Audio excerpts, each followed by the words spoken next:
کہ ہم انصاف کے نظام کو کیسے قائم کریں. کیا یہی ہماری انتہا ہے؟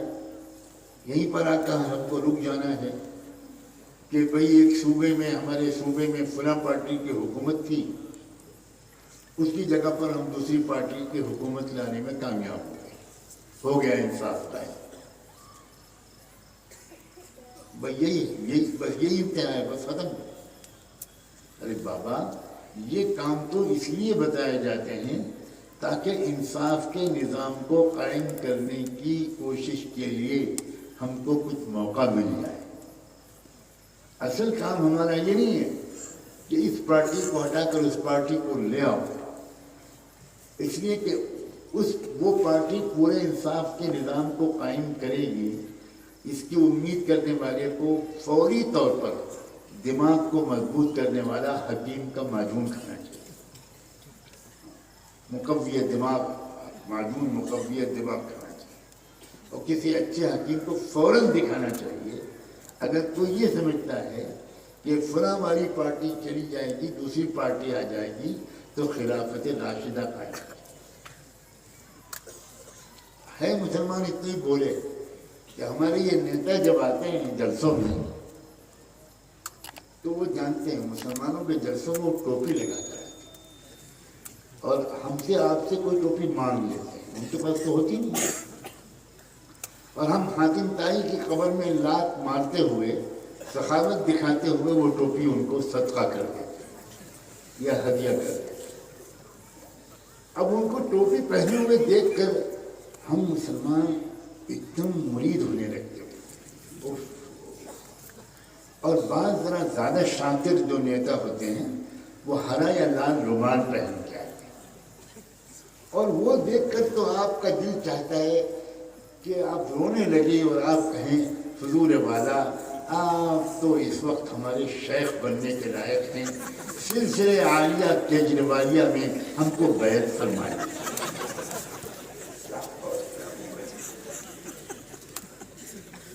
کوئی لالو پرساد سے بیعت ہو رہا ہے، کوئی اروند کیجریوال سے بیعت ہو رہا ہے، اور کوئی یہاں کا جو سی ایم ہے اس کا نام تو مجھے الحمدللہ نہیں معلوم، کوئی اس کے ہاتھ پہ بیعت ہو رہا ہے. کوئی پتہ نہیں کیا ہو رہا ہے. اور اس کے بعد اطمینان سے 5 سال تک خوب ڈٹ کے بریانی کھائیں، کچھ نہیں، کوئی مسئلہ ہی نہیں. 5 سال تک ہمیں کچھ نہیں کرنا، جب الیکشن آئے گا تو پھر انشاءاللہ. یہ وہ لوگ ہیں جو قرآن پر ایمان رکھتے ہیں، یہ وہ لوگ ہیں جو قرآن کی رہنمائی پر یقین رکھتے ہیں، یہ وہ لوگ ہیں جو سیدنا محمد الرسول اللہ صلی اللہ علیہ وسلم کو اپنا رہبر بناتے ہیں. کیا حضور کی محنتوں کی انتہا یہ تھی کہ ابو جہل ہٹ جائے اور ابو طالب حکومت میں آ جائے؟ اس سے اچھی مثال نہیں ہو سکتی. نہیں، مگر یہ مثال بھی میں نے زیادہ دے دی. آج کل کے حکمراں ابو طالب جیسے اگر ہو تو کیا کہنے، یہ ابو طالب جیسے نہیں ہیں.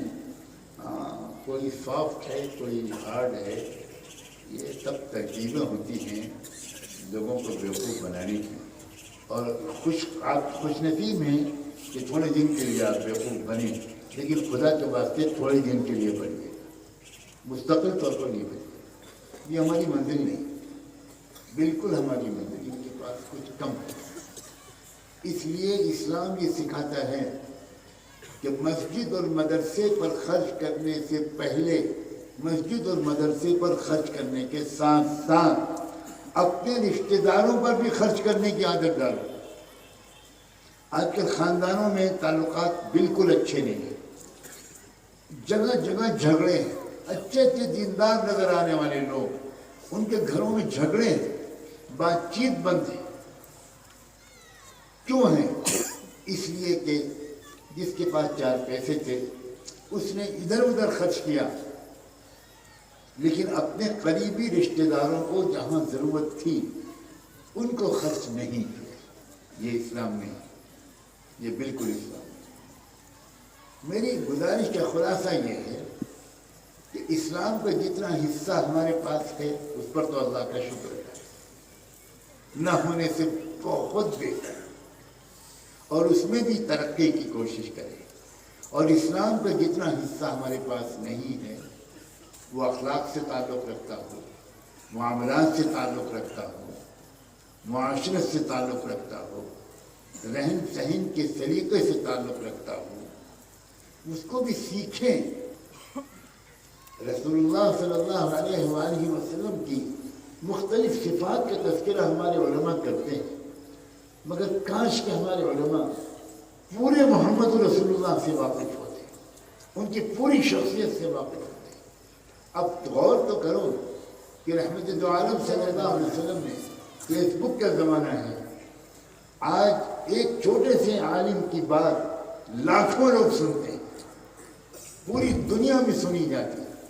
تب بھی اگر آپ نہیں سنیں گے غور سے تو آپ بتائیے اس کا کیا علاج ہے؟ اور صرف دور بیٹھ کر سننے سے بھی کام نہیں چلے گا۔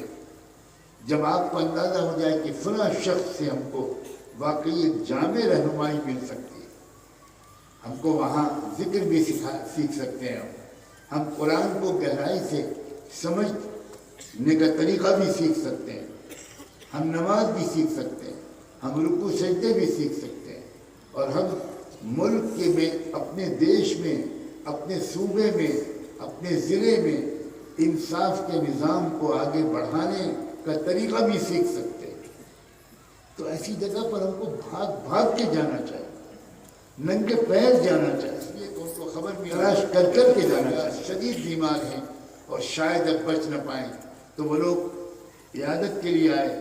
سلام ہو حضرت مولانا الیاس رحمۃ اللہ علیہ کے بلند اخلاق پر، سلام ہو ان کی حکمت دعوت پر، ان کی داعیانہ شخصیت پر، ان کے بڑے دل پر، ان کی کشادہ قلبی پر، ان کی محبتوں پر، کہ انہوں نے ان سب کا استقبال کیا بڑے محبت سے۔ اتنی کمزوری تھی حضرت مولانا الیاس کو کہ آواز نہیں نکل پا رہی تھی۔ میرے والد حضرت مولانا الیاس رحمۃ اللہ علیہ کی زندگی میں آخری 4 مہینے انہی کے پاس رہے تھے، تو وہ اس کے ماہر ہو گئے تھے کہ ہمارے حضرت والد صاحب کان لگاتے تھے اور حضرت مولانا الیاس کچھ فرماتے تھے اور والد صاحب حاضرین مجلس تک وہ بات نقل کرتے تھے۔ جب یہ بڑے بڑے لیڈران آئے تو اس وقت بھی حضرت مولانا الیاس نے ان سے گفتگو کی۔ سفر میں ہر جگہ جس محبت کا میں مظاہرہ کر دیکھ رہا ہوں، اور ہر جگہ پورے ملک میں جہاں بھی اس کا یہ بڑی امید دلانے والی بات ہے، لیکن آگے بڑھیے۔ یہ محبت صرف مسافے اور زیارت اور دیدار کی حد تک نہ رہے، یہ محبت آپ کو آگے بڑھائے، سفر بھی کروا دے، کبھی کبھی کچھ سیکھنے کا بھی آپ کے اندر ایک جذبہ آ جائے۔ صرف مسافہ کر لینا، صرف دعا کی درخواست کر لینا، یہ اصل محبت کا تقاضا نہیں ہے۔ مجھے امید ہے کہ پوری بات آپ کی سمجھ میں آ گئی ہوگی، اور میں یہاں موجود علماء سے گزارش کرتا ہوں کہ اس مضمون اور ان باتوں کو بار بار تمام مساجد کے ممبروں پر، ہر جگہ، یہاں کی خواتین، یہاں کے مرد، یہاں کے طلبہ اور طالبات تک برابر پہنچاتے رہیے تاکہ سبق تازہ رہے۔ جزاکم اللہ وبارک فیکم وآخر دعوانا ان الحمد للہ رب العالمین۔